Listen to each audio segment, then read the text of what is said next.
શું બાળકો દૂધી નથી ખાતા? તો બનાવી દો દૂધીના કોફતા કરી.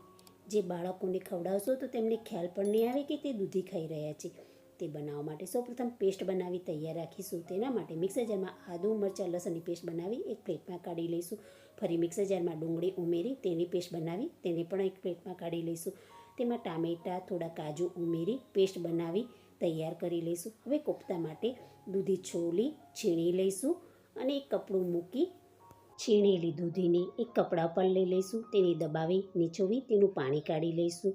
દૂધીના છીણને એક બાઉલમાં લઈ લઈશું. પાણીમાં બધા મસાલા કરીશું, જેમાં સ્વાદ અનુસાર મીઠું, મરચું, હળદર, કાશ્મીરી મરચું, કિચન કિંગ મસાલો ઉમેરી બધું હલાવી પાણી તૈયાર રાખીશું. દૂધીના છીણમાં બધા મસાલા કરીશું, જેમાં કસૂરી મેથી, આદુ મરચાં લસણની પેસ્ટ, સ્વાદ અનુસાર મીઠું, ગરમ મસાલો, હિંગ, હળદર, ધાણા જીરું, મરચું, કાશ્મીરી મરચું. તેમાં 1 કપ બેસન, થોડો અજમો ઉમેરી હળવા હાથે બધું મિલાવી લઈશું. તેમાં ચપટી સોડા ઉમેરી બધું બરોબર મિલાવી નાના કોફતાવાળી તૈયાર કરી લઈશું. મારો વિડીયો તમને પસંદ આવતો હોય તો મારી ચેનલને લાઇક, સબસ્ક્રાઈબ, શેર કરશો. કોફતા વડે તૈયાર થઈ ગયા છે. તેને કોર્નફ્લોરમાં રગદોળી લઈશું.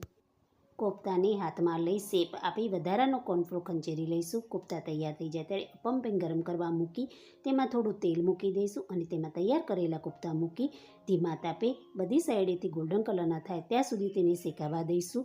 આ કોફતાને તમારે ડીપ ફ્રાય કરવા હોય તો તેલ મૂકી ડીપ ફ્રાય પણ કરી શકો છો.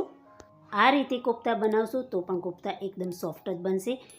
એક સાઈડે કોફતા શેકાય છે ત્યાં સુધી ગ્રેવી બનાવી લઈશું. તેના માટે કડાઈમાં તેલ ગરમ કરવા મૂકીશું. આ બાજુ કોફતા પણ સરસ શેકાઈ ગયા છે તો તેને એક પ્લેટમાં કાઢી લઈશું.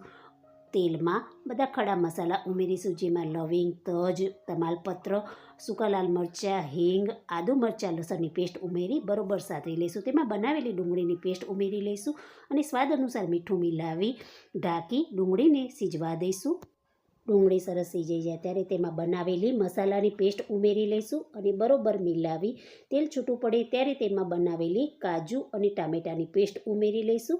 તેને પણ બરોબર મિલાવી ઢાંકી ટામેટાની પેસ્ટને બરોબર સીજવા દઈશું. ટામેટાની પેસ્ટ સીજાઈ તૈયાર થઈ ગઈ છે તો તેમાં થોડું પાણી ઉમેરી લઈશું અને એકવાર બધું હલાવી તેમાં થોડી કસૂરી મેથી, શેકેલા જીરાનો પાવડર ઉમેરી લઈશું. ગ્રેવીમાં સરખી રીતે બધું મિલાવી ઢાંકી ગ્રેવીને ઉકળવા દઈશું. ગ્રેવી ઉકળે ત્યારે તેમાં બનાવેલા કોફતા ઉમેરી લઈશું. કોફતાને ગ્રેવીમાં હળવા હાથે મિલાવી ઢાંકી થોડીવાર માટે સીજવા દઈશું. કોફતા સીજાઈ સરસ તૈયાર થઈ ગયા છે અને ગ્રેવીનો સ્વાદ પણ કોફતામાં ભળી ગયો છે. ઉપરથી લીલા દાણા ભભરાવી ગરમ કોફતાને સર્વ કરીશું. આ કોફતા તળ્યા વગર પણ એટલા સોફ્ટ બન્યા છે. તો તૈયાર છે દૂધીના કોફતા કરી.